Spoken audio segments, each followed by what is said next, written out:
Kaya gagawin niya ang lahat. Magbayad yan ng tao para masira ang love team. Yung ano niya, yung binibintang nila kay Edo. Ha? Yung binibintang nila kay Edo. Gawain ni Ricky yan eh. Ha? May resibo kaya ako dyan.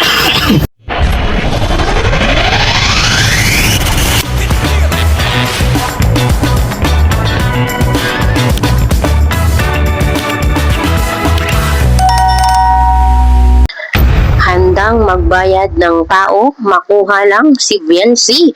Ang buong detalye, sabay-sabay po nating alamin at pag-usapan ngayong araw. Pero bago po ang lahat, isang mapagpalang araw at gabi sa inyong lahat.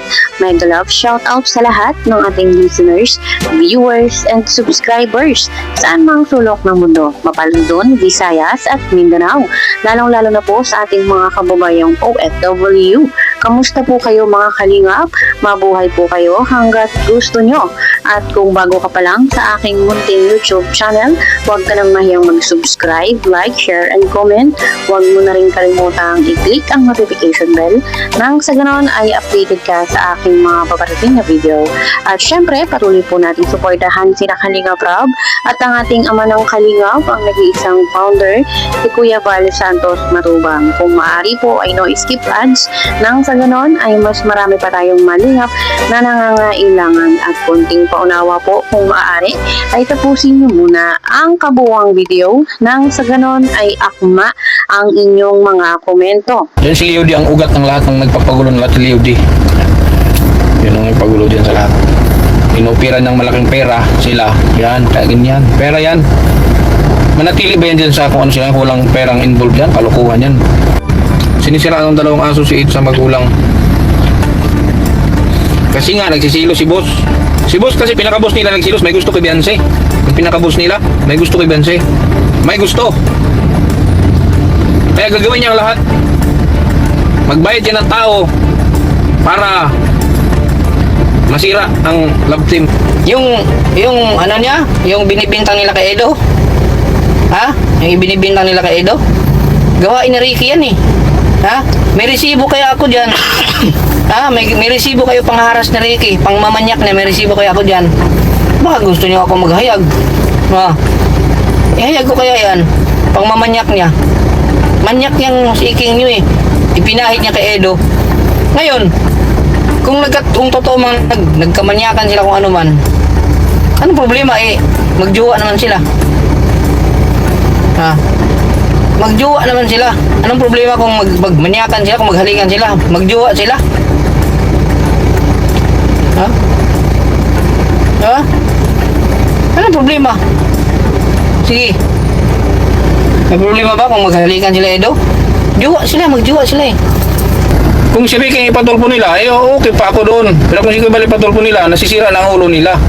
Yan ang totoo. Sira ang ulo nila. Kung si Kuya ipatulpo nila, ako na nagsasabi may mga sira ang ulo nila. Ang dapat gawin ni Leody, pagamot sila. O, yan ang totoo. Ha? Ang gawin ni Leody, sponsor na lang sila, ipagamot at may mga sira sila sa ulo. O, ganun lang yun. Mga baser, sabihin mo dyan sa boss mo, yung mga baser na yan, hindi mo yun mapipigilan. Hindi ikaw may utak. Parang ikaw, hindi kita madiktahan. Kasi baser ka. Madidiktahan ba kita? Hindi kita madidiktahan. Yan ang, suotin mo yung sapatos ng ibang tao para alam mo. Paano kita madidiktahan? I-baser ka. Sige nga. Tapos sabi mo, pinapalapa. Anong magagawa mo? Naka-public yan, naka-open yan. Opinion nila yun. Hindi yung pinapalapa. May sira ang ulo mo. Pareho kayo ng amo mo, pati yung boss nyo, pinaka-boss nyo, pareho kayo. May mga sira ang ulo nila. Paano pinapalapa? Kontrolado mo ba yung mga baser? Ikaw ba ang may hawak ng mga utak nila? Hindi. Ang kitin ng utak mo, Bram. Dami account ka na nga, wala ka pang utak. Pastilan. Pinapalapa. Paano pinapalapa? Hindi mo Yang sabihan mo yun si Kilay, pati yung si Hasang, di ba? Sabihan mo kasi pare-parehong level ng isip niya. Sabihin mo, dapat hindi nalaman ng mga tao yung basher, pero ginawa niya, hina-highlight nila. Galit sila sa basher ni Beyonce. Pero pag may basher si Beyonce, ini-screenshot, ginawang thumbnail. O di ba? Tama ba yan? Hindi nagkalayo yung isip ninyo. Pinapalapa. Masira lang ulo mo. Kontrolado mo yung basher. Hindi mo makokontrol yung basher. Binayaran kasi siya. Bayaran. Pati yung mga reactor niyan, si Kilay, bayad yan. Bayad, may resibo ako. Bayad si Kilay. Kilay, kano bayad sa'yo? Patay tayo dyan, kaya pala palabas-labas ka pang nalalaman ha. Biniyaran ka pala ha. Ayun, kung ganun nga po mga kalingap, ay grabing pasabog po ito. Malinaw na sinabi na ito nga po boss na ito, no? Boss ng boss ay talagang malaki ang gusto kay Biancy at handang magbayad ng malaki para nga po masira ito nga po EDSI na napagtagumpayan naman po at talagang nasira. At noon pa man ay umuugong na po ang balitang ito na malaki nga daw po ang gusto ng tao ito kay Biancy. Iba talaga ang nagagawa ng pera. Iba talaga pag meron kang pera. No, meron kang powers. Kaya mong gawin lahat. Kaya mong mapasunod lahat. Alam naman po natin, maganda talaga si Biancy. Mabait pa. No, marami talagang magkakagusto dito.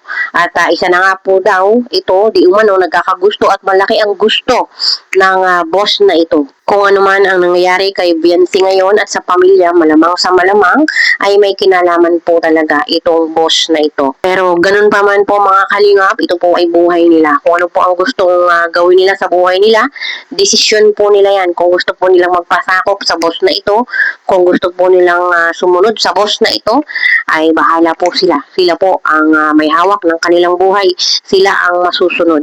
Kung gusto po nilang umalis sa kalingap, wala na po tayong magagawa. Kaya gagawin niya ang lahat.